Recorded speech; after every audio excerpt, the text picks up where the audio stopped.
There are a lot of red flags out there suggesting the economy is becoming stretched and may soon start bursting at the seams. First, the stock market is in a tailspin of sorts, affecting anyone with invested cash. This year alone, $9 trillion have been wiped from U.S. equities. The cost of pretty much everything is also skyrocketing. Last month, inflation in Canada hit a 3-decade high at 6.7%.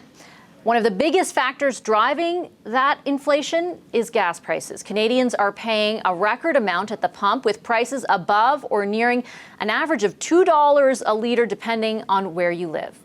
The Bank of Canada is hiking interest rates to try to cool that inflation. That means it will cost you more and more to borrow in the months to come. Is this altogether a recipe for an increased risk of a recession?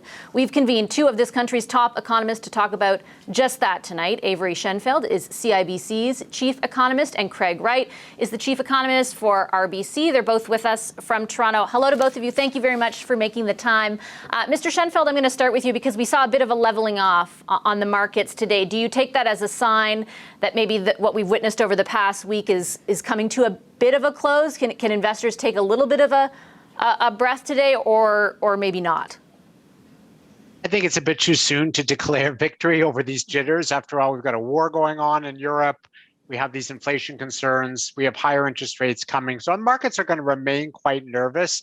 But it's interesting that right off the top, Vashi, your litany of complaints about the economy, we did forget one item in there, which is that we've got the lowest unemployment rate in Canada that we've had in decades. So to some extent, we're almost feeling the pain of too much of a good thing. The economy is very strong right now. And there's a result is that we're seeing some inflation, the same story in the US. And so the central banks are trying to slow it down.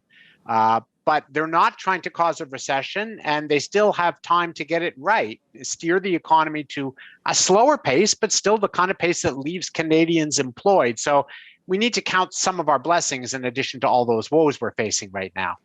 Mr. Wright, I'd love for you to weigh in on that as well, and more specifically that there's still time ahead of us. And it's kind of why I wanted to frame the segment around the risk of a recession rather than the certainty of one. So from your perspective, is there still time to get it right, and what has to happen in the interim?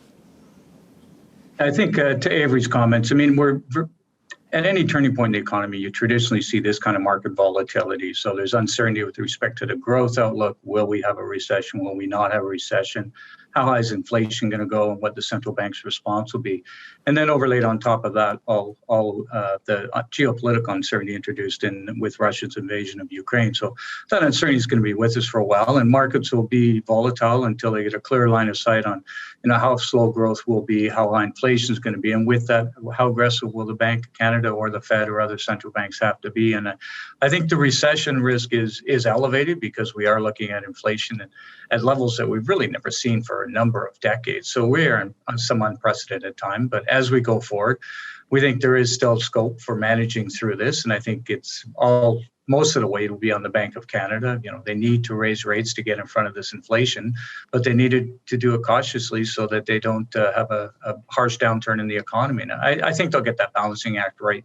But unfortunately, right now, financial markets seem to be pricing in a recession rather than a soft landing. Can I drill down for a second, Mr. Shenfeld, into inflation? Because I think for a lot of our viewers tonight, that the cost of living and the rising nature of the cost of living for them is really important. A few months ago, the outlook for that inflation, the trajectory that it was on, was maybe, this won't last forever. When the Bank of Canada first hiked their rate, they were saying, well, this could be into next year and beyond that, even not maybe at this level, but we won't see a return to normal to maybe even 2024. When you're looking at those projections from your vantage point, what would you tell Canadians about how long they can expect to be paying more for stuff they buy? I think this is a story that will last for most of this year. And remember, it's not a Canadian story per se. Canada's about in the middle of the pack. And while there's a lot of blaming to go around for the extent of the inflation we have, there's a lot of blame to be shared. There's the war in Ukraine, which pushed up energy prices and food prices.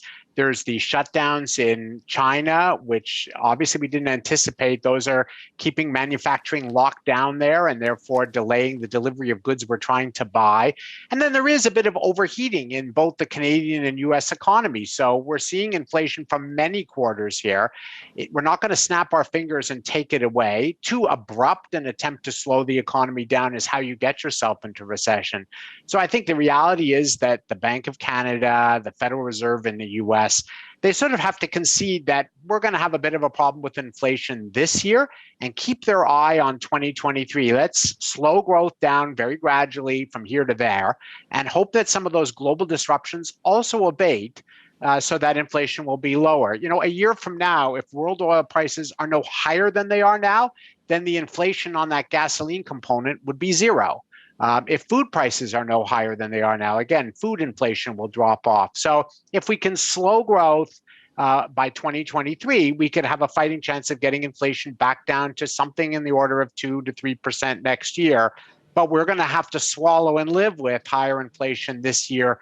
There's really no cure for that we can do here in Canada, short of causing a massive recession in our own economy. Mr. Wright, when we talk about the possibility that, let's say, a year from now, food prices are about the same as what they are now, or the price of gas or oil is about what they are now, what jumped to my mind right away was the uncertainty around the situation in Ukraine, and specifically how hard it is to determine how long that, as a factor in all of this, will remain, because the outcome of that right now just seems impossible to determine.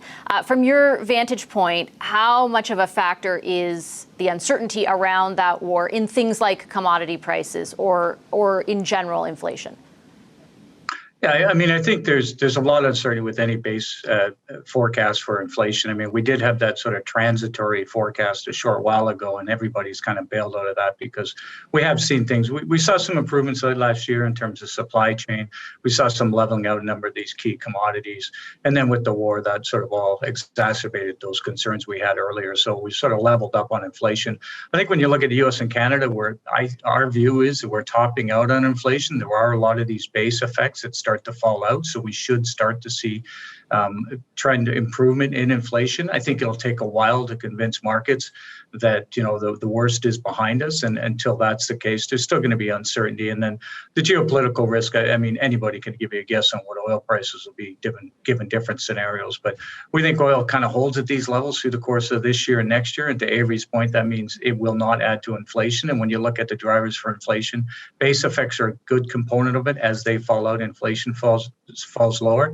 And then the 20% of prices that we're seeing are related to the gas prices and housing prices. And we're starting to see housing rollover. So that also should ease some of these concerns. So I would guess, like Avery suggested, a year from now, we're back in that 2 to 3% range, probably a little to the high side relative to where we've been. But I do see an improvement in inflation through the period as we have oil prices kind of topping out where they are. I just have a less than a minute left, Mr. Shenfeld, but I'll put the last question to you. If you were to quantify what you think the risk of a recession 18 to 24 months down the road is, what would you tell our viewers tonight?